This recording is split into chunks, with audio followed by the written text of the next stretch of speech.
नमस्कार, सीएनबीसी आवाज Motilal Oswal live studio में आप सभी का स्वागत है। आप देख रहे हैं खिलाड़ी नंबर 1। मैं हूं आपके साथ श्रेया ठाकुर। हफ्ते का तीसरा कारोबारी सत्र और मार्केट प्रेशर में कल की ठीक ठाक क्लोजिंग के बाद अब निफ्टी और बैंक निफ्टी अगर आप देखें तो काफी प्रेशर में देखने को मिल रहा है। 24,100 का स्तर तोड़ा निफ्टी ने, 24,088 के लेवल पर करता हुआ कारोबार, लगभग 0.25% से ज़्यादा की गिरावट। एक बार बैंक निफ्टी रखी यहाँ पर तो ज़्यादा कमजोरी आज के सेशन में देखने को मिल रही है। 548 अंकों से ज़्यादा की गिरावट, 56,407 के लेवल पर अभी कामकाज करते हुए नजर आएंगे। थोड़ी स्ट्रेंथ मिड कैप और स्मॉल कैप में दिख रही थी, लेकिन वो भी अब इंट्राडे में बढ़त गंवाता हुआ। मिड कैप देखिए हाई साइड से फिसला डेज लो पर, स्मॉल कैप भी अभी थोड़ी स्ट्रेंथ है यहाँ पर, लगभग 0.1% की। और ब्रेथ एक बार समझ लेते हैं कि अभी भी इंटैक्ट है या फिर थोड़ा ख़राब हुआ है। जाहिर तौर पर थोड़ा ख़राब हुआ होगा जिस तरीके से मिड कैप ने बढ़त गंवाई है, लेकिन फिर भी अभी भी ब्रेथ जो है वो बढ़ने वाले शेयर्स की तरफ हैं। तो 1788 ऐसे स्टॉक्स जहाँ पर खरीदारी, 1061 ऐसे स्टॉक्स जहां पर बिकवाली हावी होती हुई। एक बार कंट्रीब्यूशन प्लेट देख लेते हैं। निफ्टी के इस गिरावट में सबसे ज़्यादा कंट्रीब्यूट कौन से स्टॉक्स कर रहे हैं? HDFC बैंक, दिग्गज banks HDFC, ICICI, axis bank pressure बना रहे हैं। 20 अंकों से ज़्यादा का कंट्रीब्यूशन यहाँ पर, और महिंद्रा ऑटो स्पेस से लगभग 20 अंकों का यहाँ पर दबाव बनाता हुआ। लेकिन वही दूसरी ओर थोड़ी सी स्ट्रेंथ फार्मा के काउंटर्स में, तो सन फार्मा, NTPC पावर स्टॉक्स आज चल रहे हैं। अडानी पोर्ट्स और टाटा स्टील मेटल्स में थोड़ी बहुत स्ट्रेंथ है, तो यहाँ पर संभालने की कोशिश। अब बैंक निफ्टी का भी कंट्रीब्यूशन प्लेट देख लेते हैं। जाहिर तौर पर HDFC, ICICI, एक्सिस और इंडसइंड प्रेशर बनाता हुआ, और AU, PNB और IDFC फर्स्ट बैंक थोड़ी बहुत संभालने की कोशिश में, लेकिन फिलहाल मार्केट की स्थिति खराब है। एक बार ब्रेंट की स्थिति देख लेते हैं, और जिस तरीके से 115 तक गया था ब्रेंट, वहाँ से कूल ऑफ होकर 87.15 पर, लेकिन उसके बावजूद देखें तो मार्केट में कोई रिलीफ नहीं है। और इस मार्केट में अब स्थिति ये है कि दिशा दशा क्या हो गई कुछ कहना अभी मुश्किल है। देखते हैं कि इसके बाद मिड सेशन में कैसे बिहेव करता है। लेकिन आगे बढ़ते, और हमारे खिलाड़ी हमारे साथ जुड़ रहे हैं इस हफ्ते मुकाबले के लिए। हमारे साथ है मेरे एसेट शेयर खान के मुथ्थू सेल्वराजम जी, KLP सिक्योरिटीज़ के रूपक दे जी, IDBI कैपिटल के देवेन मेहता जी। आप तीनों का ही बहुत बहुत स्वागत है। गुड मॉर्निंग आप तीनों को ही। शुरुआत रिटर्न कार्ड से कर लेते हैं। क्या स्थिति आप तीनों के रिटर्न कार्ड में फिलहाल? कौन सा रिटर्न मिल रहा है, पॉजिटिव नेगेटिव, या वो देख लेते हैं। तो मुथ्थू सेल्वराजम जी, पहले पायदान पर लगभग 3.5% से ज़्यादा का रिटर्न इनके पोर्टफोलियो से जनरेट होता हुआ। दूसरे पायदान पर देवन मेहता जी हैं, इनका पोर्टफोलियो लगभग 0.25-2% का रिटर्न देता हुआ पॉजिटिव। वहीं रूपक दे जी का पोर्टफोलियो थोड़ा नेगेटिव साइड पर है, 6.5% का नेगेटिव रिटर्न इनके पोर्टफोलियो से मिलता हुआ। चलिए अब पोर्टफोलियो स्कैन भी कर लेते हैं। मुथ्थू सेल्वराजम जी का पोर्टफोलियो रखिएगा स्क्रीन पर, और उन्होंने कौन कौन से स्टॉक्स सुझाए हैं। GNFC और KEI इंडस्ट्रीज दो सुझाया था। GNFC बाई साइड की कॉल थी इनकी, KEI इंडस्ट्रीज सेल साइड की कॉल थी। दोनों से ही इन्होंने प्रॉफिट बुकिंग की है। मुथ्थू सेल्वराजम जी, आज कौन सा स्टॉक बताएंगे आप? Good morning Shreya ma'am. आज मेरा स्टॉक रहेगा एयर कूलर के ब्लू स्टार को।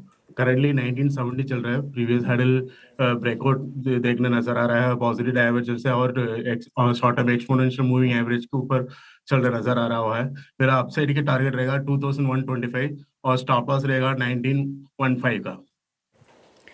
ब्लू स्टार काफ़ी अच्छी स्ट्रेंथ, 4.5% से ज़्यादा की तेज़ी। अब सिर्फ ब्लू स्टार ही नहीं, पूरा पैक, हैवेल्स, वोल्टास सभी में अच्छी खासी तेज़ी है। तो ब्लू स्टार यहाँ पे खरीदारी की राय।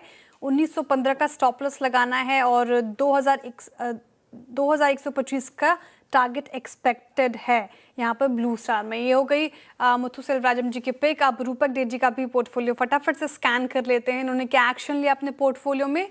तो इन्होंने की है प्रॉफिट बुकिंग बिरला सॉफ्ट, साथ ही एस्टर DM से, लेकिन एग्जिट कर लिया है सोनाटा सॉफ्ट से। रूपक दे जी, आज के लिहाज से कौन सा स्टॉक रडार पर आया? ठीक है, आज वापस मार्केट एक बार रिस्की लग रहा है, तो मार्केट से बाहर का कॉल में ध्यान देंगे। मेरा पहला पिक रहेगा लॉरस लैब। स्टॉक ने कंसोलिडेशन ब्रेकआउट दिया, इंपॉर्टेंट मूविंग एवरेज के ऊपर सस्टेन करते हुए दिखाई दे रहा है। तो स्टॉक में बाई की सलाह रहेगी अराउंड 1061, और टारगेट रहेगा इसका 1130। नीचे स्टॉप लॉस मेंटेन करके चलना होगा बिलो 1040। ये बात हो गई लॉरस लैब की। तो यहाँ पर रूपक दे जी का कॉल आता हुआ। देखिए, फार्मा स्टॉक्स में, हेल्थ केयर स्पेस में थोड़ी बहुत बाइंग है, तो 1130 तक के टारगेट एक्सपेक्टेड हैं, 1040 का आपको स्टॉप लॉस लगाना है, खरीदारी की राय इनकी तरफ से। अब देवन मेहता जी का फटाफट से पोर्टफोलियो देख लेते हैं, स्कैन कर लेते हैं, इन्होंने कौन से स्टॉक से की है प्रॉफिट बुकिंग, कहाँ से किया है एग्जिट, वो समझ लेते हैं, क्योंकि वो समझना देखना काफ़ी ज़रूरी हो जाता है। आदित्य बिरला सन लाइफ AMC से जो इनकी बाई साइड की कॉल थी, वहाँ से इन्होंने प्रॉफिट बुकिंग कर लिया है, श्नाइडर को अभी भी होल्ड कर रहे हैं। देवन जी बताइए, आज कौन सा स्टॉक्स हो जाएंगे? बिल्कुल, मेरे हिसाब से मार्केट में थोड़ा प्रेशर जरूर देखने मिल रहा है, लेकिन सेकेंड हाफ में आने वाले टाइम में मेरे हिसाब से लोअर लेवल से बाइंग देखने मिल सकती है। आज मेटल काउंटर्स में स्ट्रेंथ हमें देखने मिल रहा है, तो मेटल काउंटर्स में से ही नेशनल एल्यूमिनियम नाल्को 399 के आसपास अभी चल रहा है। ये स्टॉक हम बाय साइड में ऐड करेंगे। नीचे में 385 का स्टॉप लॉस लगाना होगा स्टॉक में, और ऊपर में 440 के टारगेट हमें यहाँ पे देखने मिल सकते हैं। तो नाल्को में बाय कर सकते हैं हम लोग। ओके, नैल्को में बाय कर सकते हैं। मेटल पैक में स्ट्रेंथ है और नैल्को जाहिर तौर पर इन ग्रीन ट्रेड करता हुआ नजर आएगा। आपको खरीदारी की राय 440 तक के टारगेट एक्सपेक्टेड है, 385 का स्टॉप लॉस लगाना है। एक और स्कोप देवन जी आपकी पोर्टफोलियो में देख सकती हूँ मैं, तो दूसरा स्टॉक बताएं। मेरे हिसाब से थोड़ा वेट करेंगे सेकेंड हाफ में, जैसे मैंने कहा कि थोड़ा एक रिकवरी हमें मार्केट में देखने मिल सकता है, तो थोड़ा सा वेट करेंगे। अगर एक अच्छा रिकवरी मार्केट में बनता है तो डेफिनेटली कुछ स्टॉक्स है रडार पे जो हम लोग बाद में ऐड कर लेंगे। थोड़ा सा इंतजार देवन जी की तरफ से, मार्केट किस दिशा पलटेगा वो समझ के फिर स्टॉक बताएंगे। रूपक दे जी, आपके भी पोर्टफोलियो में एक स्कोप है, तो क्या आप सुझाएंगे या फिर वेट करना चाहेंगे? जी, मेरे पास एक स्टॉक है GVCP, अच्छा लग रहा है। स्टॉक ने एक कंसोलिडेशन दिखाया था रिसेंटली 1-2 दिन का, उसके बाद वापस एक बार ब्रेकआउट आया है, तो स्टॉक के मोमेंटम बहुत ही बढ़िया लग रहा है। यहाँ से बाई करके चलना होगा अराउंड 1430, टारगेट रहेगा 1550 और नीचे स्टॉप लॉस डालना होगा 1397 पे। ओके, 1397 का स्टॉप लॉस, टारगेट दोहराएंगे रूपक दे जी? टारगेट रहेगा 1550, 1550। 1550 का टारगेट है, 1397 का स्टॉप लॉस लगाना है, और GE शिपिंग आप इन लेवल्स पर खरीदारी कर सकते हैं। अच्छी स्ट्रेंथ इस मार्केट में भी 3% अप नजर आ रहा है। मुथु सेल्वराजम जी, एक और स्कोप आपके भी पोर्टफोलियो में नजर आ रहा है, स्टॉक ढूंढा क्या आपने सर? फिलहाल मैं वेट करना चाहता हूँ, क्योंकि मार्केट का रेंज बिटवीन 24,050 टू 24,300 रेंज पे घूम रहा है, हाईली रेंज बाउंड हो रहा है। थोड़ा सस्टेन करेंगे तभी मैं लॉन्ग वे सोचेगा, अगर 24,200 के ऊपर क्रॉस करते हैं तभी, अदरवाइज 24,050 का नीचे आएगा अगर मैं सेल कॉल दे दूंगा। ओके, तो फिलहाल थोड़ा सा वेट, क्योंकि मार्केट में प्रेशर बनता हुआ अब यहाँ से किशोर जाएगा, उसके समझ से फिर स्टॉक्स आएंगे आपके सामने, लेकिन थोड़ा सा इंतजार मुथुब जी के और साथ ही देवन जी की तरफ से। लेकिन बहुत सारे स्टॉक्स हैं जिसने इंटरडे में बढ़त गवाई है मार्केट के साथ। एक बार इंटरग्लोब एविएशन रखेगा स्क्रीन पर। शुरुआत अच्छी हुई थी, 2% की तेज़ी के साथ कर रहा था कारोबार, लेकिन अब इंटरडे में बढ़त गवाकर मात्र 1% रह गया है। लेकिन इस खराब मार्केट में भी और क्या परफॉर्मेंस देखने को मिल रही है? जियो फाइनेंशियल रखिएगा एक बार स्क्रीन पर। जियो फाइनेंशियल अब लगभग 2.5% से ज़्यादा की तेज़ी के साथ डेज हाई पर कर रहा है कारोबार। अब जियो फाइनेंशियल का जिक्र हुआ है तो एक डिस्क्लेमर हमारी तरफ से, खरीद फरोख्त की सलाह नहीं है, पर्सनल एडवाइज़र की सलाह के साथ ही ऐसा करें। लेकिन यहाँ पर अच्छी स्ट्रेंथ नज़र आ रही है। लेकिन निफ्टी, बैंक निफ्टी प्रेशर में, मिड कैप और स्मॉल कैप थोड़ा स्ट्रेंथ दिखा रहे हैं। चलिए इसी के साथ, और देखिए कैबिनेट ने कल जल जीवन मिशन का विस्तार 2028 तक करने को मंजूरी दी है। साथ ही पड़ोसी देशों के साथ FDI के नियमों में भी ढील दी है। लेकिन सवाल ये कि इससे किन सेक्टर को फायदा होगा, ये आराम से डिटेल में समझ लेते हैं नूपुर से। Nupur, good morning. जल है तो धन है, क्या है ये? Good morning. वैसे तो जल है तो जीवन है, बट आज जल है तो धन है, इसी पर चर्चा हो रही है। और कल से हम आफ्टरनून से आपको बता रहे कि कुछ अप्रूवल्स यहाँ पे आते हुए दिखेंगे, और मार्केट क्लोज होने के बाद बड़े अप्रूवल्स यहाँ पे आते हुए दिखे सरकार की तरफ से। जल जीवन मिशन जो है उसके विस्तार को अब कैबिनेट से अप्रूवल मिल चुका है। 2028 तक बढ़ाया जाएगा जल जीवन मिशन, और ये काफ़ी पॉजिटिव न्यूज़ है। काफ़ी सारी कंपनीज जो है वो इससे इम्पैक्ट होती है पॉजिटिवली, और काफ़ी कुछ इन्फ्लो उन्हें मिलता है इन टर्म्स ऑफ मनी, तो काफ़ी पॉजिटिव है। अब इसके लिए देखें तो जल जीवन के लिए करीबन 1.1 लाख करोड़ का जो है अतिरिक्त आवंटन यहाँ पे दिया गया है, और जो टोटल है, अभी आपकी स्क्रीन पर फ्लैश भी हो रहा था, जो टोटल एलोकेशन है इसका वो करीबन 8.7 लाख करोड़ के आसपास आपको नजर आएगा। जल जीवन मिशन में आवंटन देखें तो करीबन 4 गुना यहाँ पे बढ़ोतरी सरकार ने की है, काफ़ी पॉजिटिव यहाँ पे नजर आ रहा है। 4 गुना की बढ़ोतरी यहाँ पे की गई है। 2028 तक स्कीम को जो है वो एक्सटेंड किया है, विस्तार किया गया है, और काफ़ी सारे सेक्टर से और काफ़ी सारे स्टॉक्स हैं जो कि पॉजिटिवली इम्पैक्ट स्टॉक से नजर आते हैं। फिलहाल देखिए तो स्कीम की जो योगदान यहाँ पे केंद्र सरकार की तरफ से 3.59 लाख करोड़ का आपको दिखेगा, और राज्य सरकार से देखें तो करीबन 5 लाख करोड़ का यहाँ पर योगदान आते हुए नजर आता है।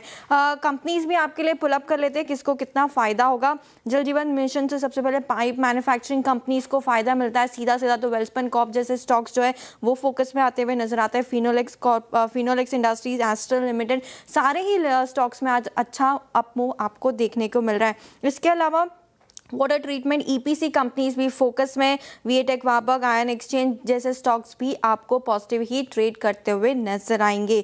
नजर रखनी इंफ्रा और ईपीसी से जुड़े स्टॉक्स पर भी, इन कंपनीज के लिए भी काफ़ी पॉजिटिव होता है, और केना कंस्ट्रक्शन, दिलीप बिल्डकॉन जैसे स्टॉक्स ये भी पॉजिटिव में ही आपको ट्रेड करते हुए नजर आ रहे हैं। इनफैक्ट 4.5% ऊपर आपको केना कंस्ट्रक्शन नजर आएगा। इसके अलावा नजर रखनी है pump, water equipment manufacturing companies पर, किर्लोस्कर ब्रदर्स, साथ ही साथ शक्ति पंप 16% स्टॉक ऊपर आपको फिलहाल ट्रेड करते हुए नजर आ रहा है। इसके अलावा एक और चीज़ को अप्रूवल मिली है, कैबिनेट ने एफडीआई के जो नियम थे उसमें भी ढील दे दिए। कल हमने देखा था डिक्सन में एक अच्छा मूव देखने को मिला था। खबर से पहले जो प्रेस नोट 3 है उसमें बदलाव किए गए। भारत सीमा से जुड़े देशों को जो है एफडीआई उसमें डील नजर आती हुई नजर आ रही है। मैन्युफैक्चरिंग इन्वेस्टमेंट बढ़ाने का लक्ष्य जिसकी वजह से ये डील दी गई है। 10% तक एफडीआई के लिए मंजूरी की ज़रूरत नहीं होगी, और ये जो प्रस्ताव है 60 दिनों में होता हुआ दिखेगा। इसके चलते सारी ईएमएस की जितनी भी कंपनीज हैं उनके लिए पॉजिटिव है, चाहे वो डिक्सन हो, साथ ही साथ जो दूसरी कंपनीज होती है सीमेंस, कमिंस, इन स्टॉक्स पर भी आप नजर रखें। ओके, शुक्रिया नुपुर, माफ़ कीजिएगा इतने अच्छे तरीके से डिटेल में सब चीज़ बताने के लिए। और एस्ट्रल का जिक्र किया आपने, एनटीपीसी ग्रीन एनर्जी में भी अच्छी खासी बढ़त है, इस पर चार्ट लेना चाहूँगी। एस्ट्रल का रखें चार्ट स्क्रीन पर, और वायदा बाजार में टॉप गेनर्स में शुमार है एस्ट्रल। रूपक दीजिए, एस्ट्रल में क्या किया जाए? अच्छा कर रहे हैं काउंटर, और कितने रिटर्न्स एक्सपेक्टेड हैं इससे? जी बिल्कुल सही कहा आपने कि एस्ट्रल का चार्ट पैटर्न अच्छा लग रहा है, अच्छा कर रहा है परफॉर्म। तो यहाँ से पॉजिटिव मोमेंटम बरकरार रहना चाहिए शॉर्ट टर्म में, और अपसाइड में 1770 तक जा सकता है, और नीचे एक सपोर्ट रहेगा 1670 का। 1670 टूटा तो वीकनेस आ सकता है, बट तब तक के लिए पॉजिटिव जिनके पास है वो 1670 का स्टॉप लॉस से होल्ड करना चाहिए। एस्ट्रल पर ये व्यू 2% की तेज़ी के साथ कर रहा कारोबार। चार्ट जीपीटी स्पॉटलाइट में भी हम डिस्कस कर रहे थे शानदार मूव्स इस पर्टिकुलर काउंटर में। इनफैक्ट एक बार लेकर आइए स्क्रीन पर एनटीपीसी ग्रीन एनर्जी। और एनटीपीसी ग्रीन एनर्जी इसलिए मैं कह रही हूँ क्योंकि एनटीपीसी में भी हमने स्ट्रेंथ देखी है, पावर स्टॉक्स अच्छा परफॉर्म कर रहे हैं। एनटीपीसी का भी चार्ट रख दीजिएगा स्क्रीन पर, पावर ग्रिड रखेगा, टाटा पावर रखेगा, अच्छा परफॉर्म करता हुआ पूरा पैक।